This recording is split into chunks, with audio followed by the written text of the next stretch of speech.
Alright, welcome back, you beautiful souls. This is James, also known as the Oni Zerg. I am going to be going over a new part of the What If Deku was the shield hero.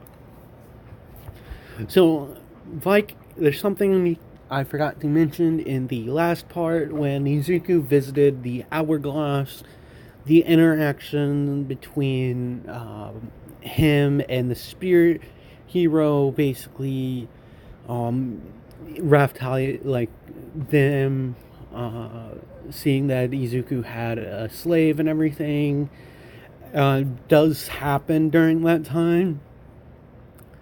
And when the spear hero's like, I can't believe you have like a slave and everything, and Raftalia's like, you don't know Master Midoriya like I know him. And she, like, Raftalia, like, looked over at God, bitch, what is her, the older princess, the one that basically accused Naofumi and Deku, like, in this series of uh of something that would definitely get my channel copyright strike or a bunch of other stuff. So not gonna say it. But she glares at, like, the princess and says, and you're a horrible person. And this basically sends the princess off. It's like, how dare a demi-human speak to me like that? And then Izuku gets in between the princess and Raphtalia and basically tells her, like, look, I don't care about you people, but I'm gonna do my job. I'm gonna do the job of, like, a cardinal hero. If you guys want to play around and live in your own freaking fantasy, go ahead. It's no consequence to me.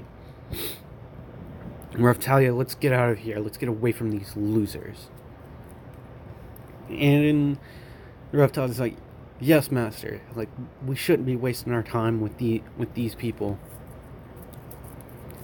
And so that's basically how that interaction went, is because Izuku had already told Raftalia what he was accused of and why people in the town don't like him and the kingdom as a whole, pretty much.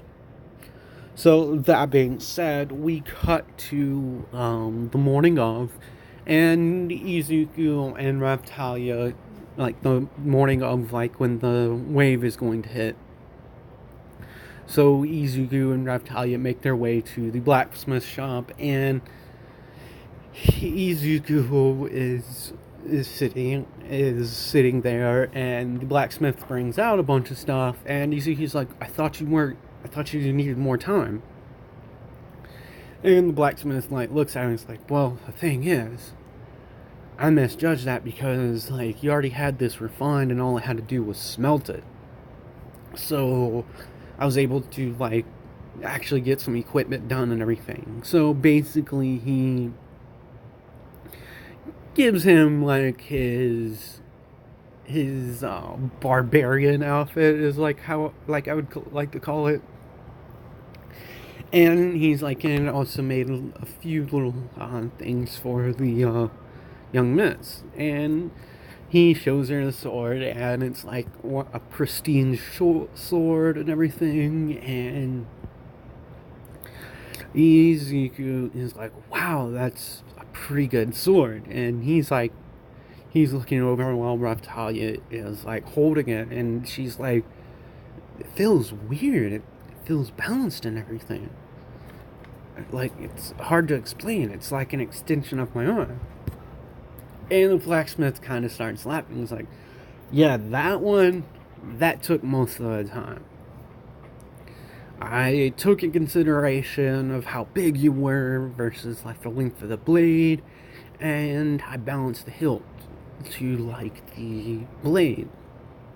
Basically, like, showing them, like, by balancing, putting his finger in between, like, on the blade where the hilt starts. And Izuku, like, is like, whoa, you're really good.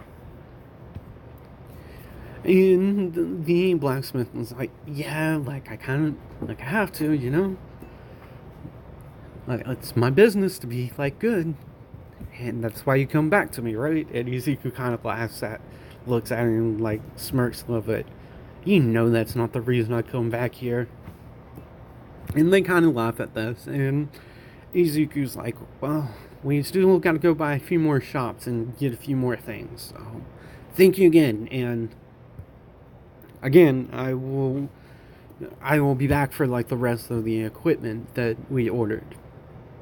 So basically, the blacksmith was able to get, like, his like new leggings and, like, the arm gauntlets and stuff like that, and gave him like a better reinforced chest piece of, like, leather, not like the metal chest piece that now Fumi has in canon. So, that being said, Izuku and Raphtalia kind of, like, walk out of the shop, and Raphtalia's like, Master, what else do we need? Like, don't we have everything? And then Izuku's like, well, I still need to, I'd like to get a few more health potions, stuff that could heal people, because you never know. And we have a little bit extra coin left over. And Raftalia's like, but Master, we need to save money. And Izuku's like, well, if this wave is as nasty as the one that... And Izuku looks down, and Raftalia, like, kind of stopping, and Raftalia's like, it's fine, Master. Like, I understand. If this wave is going to be anything like the one that took my parents' life, I understand. We're gonna need more help. And this is all beknownst to Izuku that he has a healing ability. Well, matter of fact, he has a couple of different healing abilities. And this is... pause here for explanation. This is part of... one moment. In this part, Izuku is going to be going over... I'm going to be going over something one of the subscribers and commenters I decided on. In a few other parts, I asked, like, quirks that Izuku should unlock, and I'm going to be using this in my Isekai Cheat Magician as well. But it's going to be a watered down version of what is going to happen in the Shield Hero. So, that being said, if you guys have watched the Shield Hero, you know now Fumi has a healing ability. Well, that's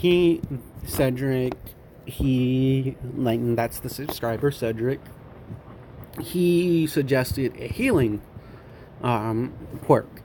Basically, one that's strong enough to bring someone back from the dead. But Izuku would have to know who the person is, how they died, and what they were like at the moment of death. And don't worry, it's not going to be that OP and broken at the start. He's going to have to work to that.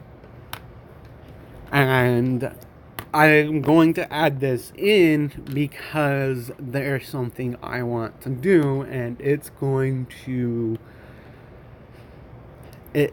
be awesome when I do it. So, unbeknownst to Izuku, he has like a healing ability from his shield that he is suspecting he does, but he also has a healing quirk.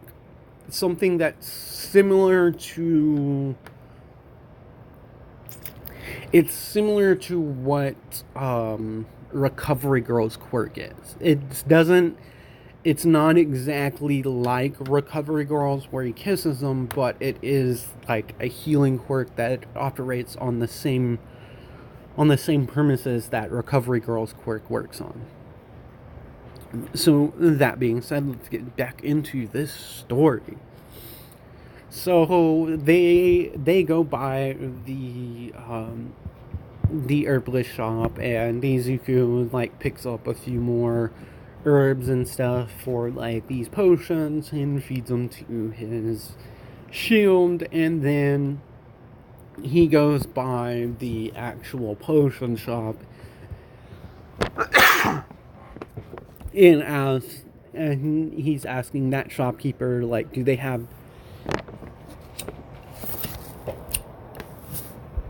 one more? He's asking that shopkeeper if they have any like strength enhancer, like durability, like potions and stuff like that. So Izuku buys a couple of more potions, and he basically asks if she has like a satchel that can be thoroughly tied down to someone, basically like their hips. And Izuku like hands the satchel to Ravtalia, and basically like tells her to like turn around, and he attaches it to her waist, and he's like, I'm going to touch you, don't freak out, but I kind of need to make sure that this is secure. And then he puts like a strength enhancing potion, a couple of like like healing potions, and a few like agility like potions inside. And Raptalia's like, well, what is this for, master? And Nizuki's like, well, if we ever get separated and I'm unable to protect you, make sure you use these. These are for emergencies. This is an emergency case, unless if I can't get to you, you need to be able to protect yourself. And this kind of makes Raptalia blush a little bit. And she's like, whoa, he really does care about me.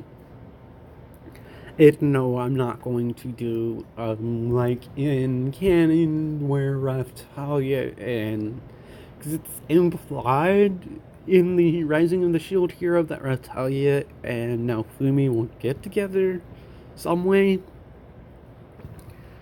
I'm not going to be doing that. I've got something else planned for that.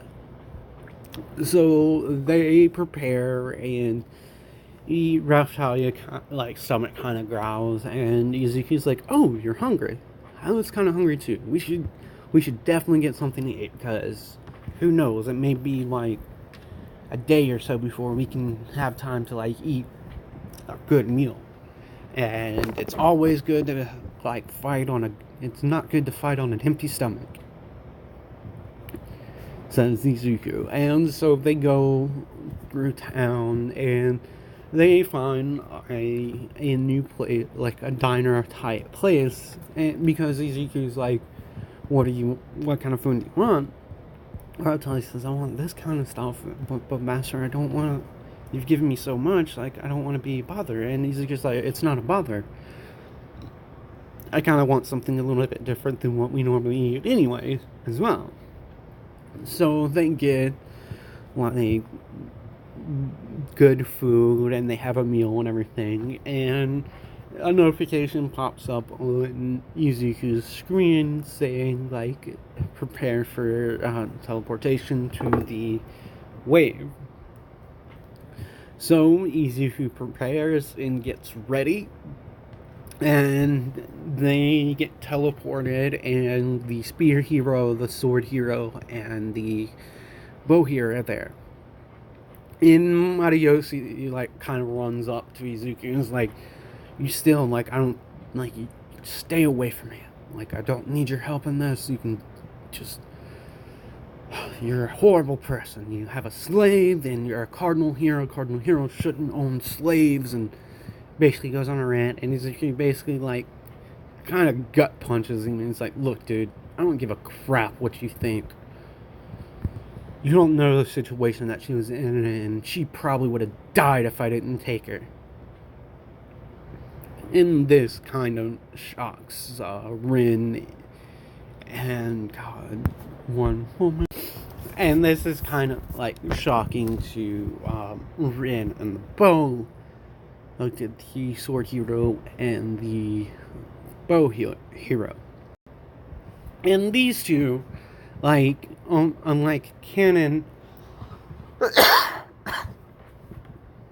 realize that the reason why, like, in this moment, they realize the reason why Izuku actually has a slave is because he saw that she was going to die, and they're like, oh, like, well, that makes sense. Like, I didn't think his personality, I didn't think he was, like, bad, but now it makes sense.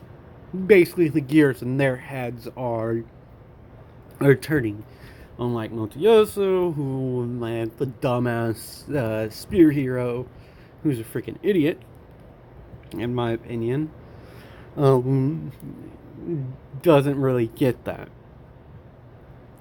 Because, like, the princess basically has him around, like, her pinky kind of crap. So, like, the wave has begun, and I'm sorry this one is going to be short, but I wanted to go over a bit of information before I get into some combat. So this one's going to be like another 20-minute video. So they begin, and the other heroes start running off, and then Raphtalia kind of looks over, and she's like, Master, look over there. And Izuku's like, that can't be, that's... And Raphtalia's like, yes, that's Loot Village. How... Like, should we go with the other heroes? And Izuku's like, no. Like, if they're not going to go over there to help those people out, the army, like the king's army, is not going to be here in time. Like, we've got to go help those people.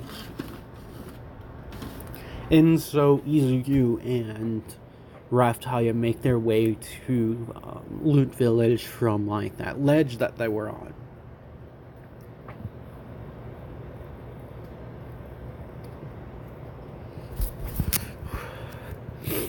So on the way there, they're just, like, Izuku's basically just mowing down, like, minor things, like, left and right with Black Whip and One for All, just basically punching and kicking, like, his way there. And he comes across, like, villagers that are about to be attacked, and in one foul swoop, him and Raphtalia basically, like, killed, like, the monsters that were attacking villagers as soon as they got in. And then Izuku basically turns to Raphtalia and he's like, look, I'm gonna, like, be a distraction. Like, I'm the only, like, I have enough, like, defense to be able to, like, gather these people up, and I can take care of myself. I need you to make sure that the civilians get out of here safely. I basically help evacuate them, and I'll be a decoy and gather up as many monsters in my way as possible. And Raphtalia's like, no, Master, I want to help you. And Izuku's like, look, Raphtalia, I need you to get all of the civilians out of here so that I can actually let loose. I haven't, like, my power from the other world is dangerous, and it can hurt other people if I go all out.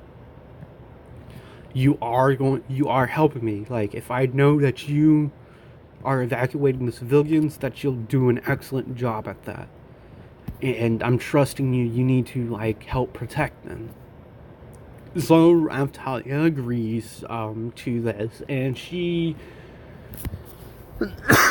thinking, okay, as soon as I get them to safety, I'm gonna be back, Master. She's thinking this. So, like, in canon, Izuku basically does what Naofumi does, running through the town, collecting more and more monsters, chasing him. And Raphtalia gets the majority of the villagers that she did in canon, like, evacuated. She gets those evacuated, and then starts on her way back. So I'm going to end the video here because I am coming up on 20 minutes. Like I said a little bit before, this one's going to be another short one, and then the next one should be like a 30-minute video because I'm going to go over combat. Basically, this is where Izuku really lets loose and starts to, like, fight. basically using his hero training and everything that he had from My Hero Academia. So again, thank you guys for all the support. Thank you again, Cedric. I believe we spent like 10-15 minutes going over the quirk and slash ability that you want Izuku to have. And just like Cedric, if any of you can figure out like little tidbits throughout the movie of like the plot that I've put in and any of my videos, if you go to Discord, which I'll link down below in the description, and say hi and your YouTube name in the general chat, and I've seen that, I will ask you a few questions, and if I have certain things that I want to do, I will let you guys have special tidbits that you can add into the story that I'm working on. And so, that being said, thank you guys for all the support, comments, and the words of encouragement from a few of the commenters. And encouragement on Discord. So, like, comment, and subscribe if you haven't already done so, and I will see you beautiful souls in the next video.